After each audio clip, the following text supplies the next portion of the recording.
हे यश फक्त आणि फक्त मनोज जरांगे दादा यांच्यामुळे मिळालेलं आहे। याचं यश घेण्याचा प्रयत्न कुठल्याही सरकारने करू नये, कारण की जर त्यांना करायचं होतं तर 5 दिवसापूर्वीच, ज्या वेळेला 13 महिन्यापूर्वी मनोज दादा येऊन गेले मुंबईमध्ये, त्यानंतर पुन्हा त्यांनी 6 महिन्यापूर्वी अल्टिमेटम दिला होता, त्याच वेळेला त्यांनी ह्या सगळ्या गोष्टी करायला पाहिजे होता।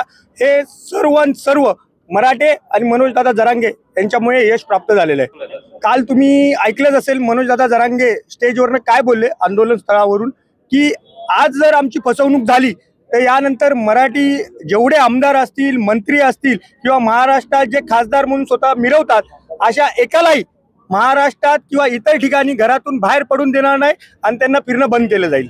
हे सर्व महाराष्ट्र सरकारने केलेलं आहे। महाराष्ट्र सरकारने मराठ्यांवर जो अन्याय केला, टॉयलेट बंद केले, त्यांचं जेवण बंद केलं, कॅन्टीन फूड, रस्त्यावर जे फूड लावतात स्टॉल ते बंद केले। यानंतर जे मराठ्यांनी आव्हान केलं त्यानंतर तुम्ही पाहिलं असेल, आजही त्या ठिकाणी जावा, आजही तिथे भाकऱ्या, ठेचा आणि बिसलरीची पाण्याची बॉटल हे सर्व तिथे पडलेलं आहे। आता ज्यांना कोणाला पाहिजे ते सरकारने येऊन घेऊन जावं। त्यांनी दर्शन बंद केलं, जेवण बंद केलं। मी त्यांना एवढंच सांगतो की लालबाग हा तुमचा नाही, हे नागरिकांनी आणि जनतेनी हे मोठं केलेलं आहे आणि मराठे हे महाराष्ट्रातलेच आहे, परप्रांतीय नाही आहेत, त्यामुळे त्यांना हकलवायची काही गरज नव्हती। प्रथम त्यांचा आम्ही निषेध करतो। यानंतर अशी कुठलीही घटना घडली की त्यानंतर त्या मंडळाला आम्ही त्याच ठिकाणी दाबू।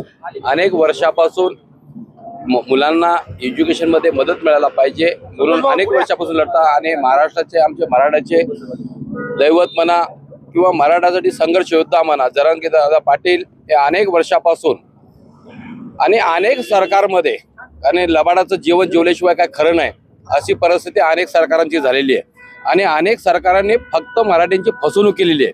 आणि अनेक वर्षापासून होत असलेली फसवणूक जर कुठल्याही सरकारने किंवा आमच्याही सरकारने जर वेळेवर जर आरक्षण दिलं असतं, आज लाखो करोडोच्या संख्येमध्ये मराठी बांधवांना, ते करून शेतकरी बांधवांना या ठिकाणी उपासमार झोपायची व्यवस्था नाही। या अनेक संघर्षाला जे स्वतःला हिंदू म्हणून मिरवतात, जे आपल्या देशामध्ये बरेच हिंदू नेते आहेत, स्वतःला हिंदू म्हणतात, हे हिंदू नाहीत, हिंदूच्या नावाने हिजडे आहेत। आणि हिजडे अगर हे महाराष्ट्रामध्ये जे शेतकरी ज्या शहरी भागातील लोकांना अन्नधान्य पाठवतात त्यांच्यामुळे हे जगतात आणि त्यांची याने विटंबना या मुंबई शहरामध्ये केली जाते। आणि एवढ्या लोकांना पिण्याच्या पाण्याचे हाल, जेवणाचे हाल जे करणारे, जे स्वतःला हिंदू मिळवणारे हे हिंदू भडवे, या भडव्या लोकांना मी स्पष्ट बोलतो, जातीसाठी फक्त मतासाठी हिंदुत्व हे करू नका।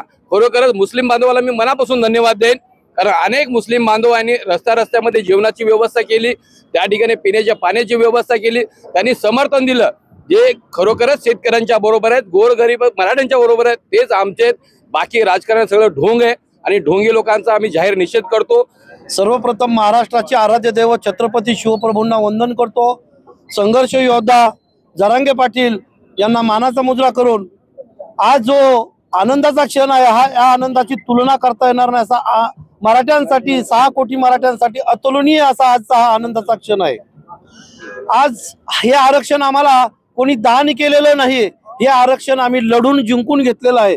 त्यामुळे कोणी याचा श्रेय घेण्याच्या भानगडीत पडू नये, कुठल्याही सरकारने नाही आणि कोणी नाही, कारण त्यासाठी मनोजदादा जरांगे आणि महाराष्ट्रातल्या मराठ्यांना त्यासाठी फार मोठा संघर्ष करावा लागलेला आहे आणि त्या संघर्षातून मिळवलेला आहे। ज्या वेळेला आंदोलनासाठी किंवा उपोषणासाठी खेडोपाड्यातून जो गोरगरीब मराठा, शेतकरी मराठा जेव्हा मुंबईमध्ये आला, हे सरकार आणि या सरकारच्या पिलावळीने त्यांचा सगळ्यात पहिला छळवणूक केली। त्यांना अन्नधान्य खाण्यापिण्याची तो व्यवस्था नाही, वरून पाऊस येत होता, खाली चिखल होता, अक्षरशः अगदी 24 तास 36 तास थकलेले मराठी चिखलात बसत होते। त्यानंतर त्यांना खाण्यापिण्यासाठी काही नव्हतं, एवढंच नाही तर त्यांना कुठे नैसर्गिक विधी करण्यासाठी कुठे काही व्यवस्था केली नव्हती आणि या सरकारने हे जाणीवपूर्वक केलं होतं। पण शेवटी मराठ्याची ताकद आणि हे 6 कोटी मराठ्यांचे शाप यांना लागले आणि यांना नतमस्तक व्हावं लागलं, मराठ्यांपुढे त्यांना झुकावं लागलं आणि आरक्षण द्यावं लागलं।